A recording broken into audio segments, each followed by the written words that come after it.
समारंभां शंकराचार्य मध्यमां श्री सिद्धेश्वर पर्यंतां वंदे गुरु परंपरां పరమపూజ్యులు పరమహంస పరివ్రాజకాచార్యులు కుత్తాళ శ్రీ సిద్ధేశ్వరి పీఠాధిపతులు శ్రీశక్తి పీఠ వ్యవస్థాపక పరమాచార్యులు నడిచే దైవం జగద్గురువులు శ్రీ శ్రీ శ్రీ సిద్ధేశ్వరానంద భారతీ మహాస్వామి వారి పాదపద్మములకు ప్రణమిలుతూ ఆరక్తజిహ్వాం వికటోగ్రదంష్ట్రాం శూన్యాంబరాం సుందరభీషణాంగీం करत्रिशूलां गलमुण्डमालां काळीं कराळीं सततं भजामि।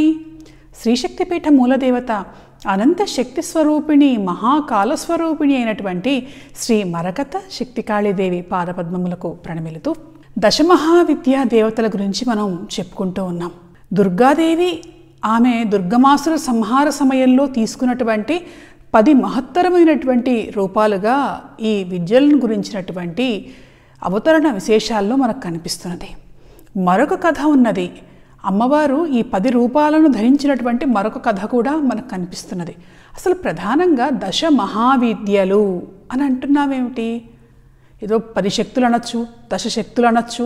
అమ్మవారంటే శక్తి కదా, శక్తి స్వరూపిణి కదా, पण దశమహాశక్తులు అనొచ్చు. అట్లా కాదు, దశమహావిద్యలు అనే అంటున్నాం.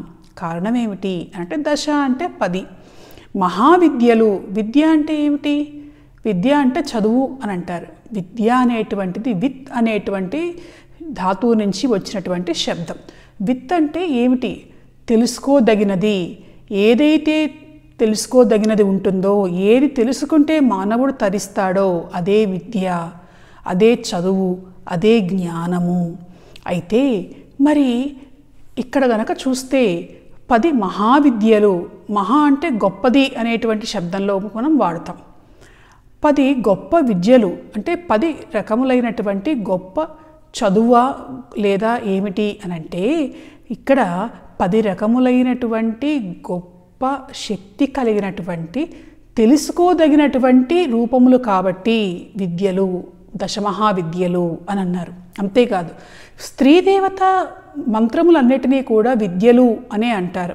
ఉదాహరణకి లలితాదేవిది శ్రీ విద్య అంటే తెలుసుకోవలసిన వాటన్నిటిలో కంటే కూడా గొప్పది ఏమిటి అంటే శ్రీ విద్య. అలాగే అమ్మవారికి సంబంధించినటువంటి వాటన్నిటిలో కూడాను గొప్పవి తెలుసుకోదగినటువంటివి ఏవి అంటే 10 ఉన్నాయి. అవే దశ మహావిద్యలు. అంతేకాదు, మహా అంటే మహమితి బ్రహ్మ, బ్రహ్మస్వరూపమును కూడా మహా అని అంటాము. బ్రహ్మస్వరూపమైనటువంటి నిర్గుణ స్వరూపంలో ఉన్నటువంటి స్థితి నుండి కూడాను పరమేశ్వరి 10 రూపములను ధరించింది. సాక్షాత్ బ్రహ్మస్వరూపమే ఇది. అందుకనే మహావిద్య, బ్రహ్మస్వరూపమైనటువంటి విద్య. బ్రహ్మస్వరూపాన్ని తెలుసుకునేటానికి మనకి అమ్మవారు అనుగ్రహించినటువంటిది కాబట్టి మహావిద్య అని అన్నారు. కాబట్టి దశ మహావిద్యలు అనంటే అమ్మవారి 10 వివిధ రూపములు అనేటువంటి మాట సామాన్యంగా మనం చెప్పుకున్నప్పటికీ కూడాను అమ్మవారికి సంబంధించినటువంటి అతి గొప్ప రహస్యాన్ని, అతి గొప్పదైనటువంటి తెలుసుకోవలసినటువంటి విషయాలను మనకు 10 రూపముల ద్వారా అందించినటువంటిదే దశ మహావిద్యలలో ఉన్నటువంటి రహస్యం. సరే, ఈ రూపాల్ని అమ్మవారు ధరించింది దుర్గమాసుర సంహారంలో అని చెప్పుకున్నాం. అది కాక శివుడికి సంబంధించినటువంటి పురాణ కథలలో మరొక కథ ఉన్నది. ఏమిటి ఆ కథ అనంటే, అమ్మవారు సతీదేవిగా ఉన్నది. స్వామి శివుడుగా ఉన్నప్పుడు సతీదేవి ఒకరోజు ఆకాశం అంతా కూడాను చాలా కోలాహలం వినిపించింది. ఏమిటా అనంటే దేవతలందరూ కూడా విమానాల్లో ఎక్కడికో ప్రయాణమే వెళ్తున్నారు. ఇందులో చంద్రుడు కనిపించాడు. ఆ చంద్రుడి భార్యలు నక్షత్రాలు ఏవైతే ఉన్నాయో ఈమె సహోదరుని మనులు వాళ్ళందరూ కూడా కనిపించారు. ఎక్కడికి వెళ్తున్నారంటే ఆమె తండ్రి అయినటువంటి దక్షుడు ఒక మహాయజ్ఞాన్ని తలపెట్టాడు.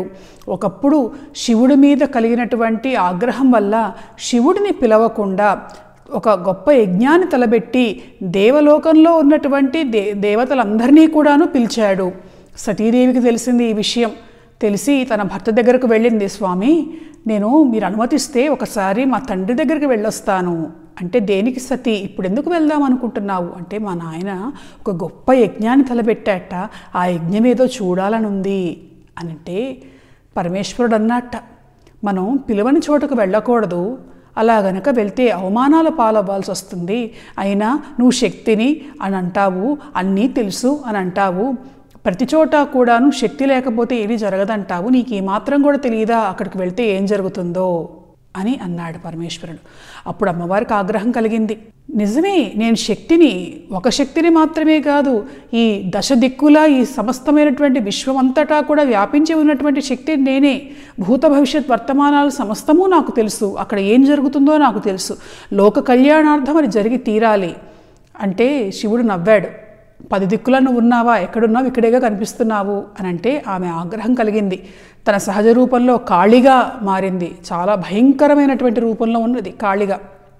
శివుడిని ఇలా పట్టుకోవటానికి వస్తూ ఉంటే శివుడు ఇంకొక వైపుకు వెళ్తున్నాడు, అక్కడ ఇంకొక రూపంలో ప్రత్యక్షమైంది. ఇలా 10 దిక్కులలో కూడాను శివుడు వెళ్తూ ఉంటే 10 వైపుల నుంచి కూడా 10 రూపాలు ధరించి శివుణ్ణి ఎక్కడికి వెళ్ళనేయకుండా చేసేటప్పటికీ అప్పుడు పరమేశ్వరుడు ఆమెను క్షమాపణ అడిగి, సతీ సాక్షాత్ శక్తివి నువ్వే, ఏదో పరాచకాలు ఆడబోయాను అంటే, ప్రభు ఏదైనా ఆడొచ్చు కానీ నన్ను మీరే అవమానిస్తే ఎట్లా అని అంటే, లేదు ఈ 10 రూపాలు చాలా గొప్పవి, సరే నువ్వు అన్నట్టుగా వెళ్ళు, నీ తండ్రి దగ్గరికి నువ్వు వెళ్ళు, తర్వాత జరిగేదానికి కూడా నువ్వే బాధ్యురాలివి, నేనే బాధ్యురాలిని స్వామి అని ఆమె వెళ్ళటం జరిగింది. అలా అమ్మవారు 2 సార్లు ఇలా దశమహావిద్యా రూపములు తీసుకొని, ఒకసారేమో శివుడికి చూపించినట్లుగా, ఒకసారేమో రాక్షస సంహార సమయంలో ఆమె ఈ 10 రూపములను ధరించినట్లుగా మనకి కనిపిస్తూ ఉన్నది. అయితే అమ్మవారు ఈ 10 రూపాలలో ఉన్నటువంటి మొదటి రూపం ఏది అని అంటే మనం చెప్పుకుంటూ ఉన్నాం, అమ్మవారి అసలు స్వరూపంగా చెప్పుకుంటూ ఉన్నాం, కాళీదేవి, కాళికాదేవి. ఏమిటి మహాకాళి అని ఒక పేరుంది, ఆమెనా ఈమె కాదు, మళ్ళీ మహాకాళి వేరు, దశమహావిద్యల్లో చెప్పుకుంటూ ఉన్నటువంటి కాళి వేరు. అంటే రూపం ఒకటే, గుణములలో కొంత మార్పు ఉన్నది. సరే, ఇక్కడ గనక మనం చూస్తే కాళీదేవి దశమహావిద్యలలో ఉన్నటువంటి మొదటి దేవత. కావ్యకంఠ వాసిష్ఠ గణపతి ముని ఈ దశమహావిద్యలకు సంబంధించి ఉన్నటువంటి రహస్యములను సూత్రములుగా అందించాడు. దశమహావిద్యా సూత్రావళి అని ఒక అద్భుతమైనటువంటి గ్రంథాన్ని రచించాడు. అందులో దేవి గురించి చెప్పారు. ఈ 10 విద్యల్లో మొదట కాళి గురించి చెప్తున్నాను ఎందుకు అనంటే, ఆద్యాస దశసు మహావిద్యాసు, ఈ దశ మహావిద్యలలో ఆది రూపం మొదటిది ఏ రూపము అనంటే కాళీ రూపము. ఆద్యకాళి అనేటువంటి ఒక రూపం కూడా ఉన్నది. అమ్మవారి ఆదిమ రూపంగా, తొలి రూపంగా, కాళీదేవికి సంబంధించినటువంటి మొట్టమొదటి రూపంగా చెప్పేటువంటి రూపం ఆద్యకాళి రూపం. సరే, ఇక్కడ కాళీ గురించి చెప్తూ ఉన్నాం. కాళీదేవిని చూస్తే ఎలా ఉంటుంది? భయంకరంగా ఉంటుంది. ఆమె నల్లగా ఉంటుంది, రాక్షస సంహారం చేసేటువంటి దేవిగా కనిపిస్తూ ఉన్నది. అసలు అమ్మవారిని చూడగానే అమ్మో కాళీదేవి అని భయపడేటువంటి వాళ్ళు ఉంటారు. అసలు ఆమెను కాళీ అని ఎందుకన్నారు? ఇక్కడ చూడండి ఎందుకన్నారో కనిపిస్తూ ఉన్నది. కాల ఏవ స్త్రీలింగేన కాల్యుచ్యతే. కాలము, ఆ కాలం ఒక స్త్రీ రూపాన్ని ధరిస్తే కాలం యొక్క స్త్రీలింగ స్వరూపమే కాళీ.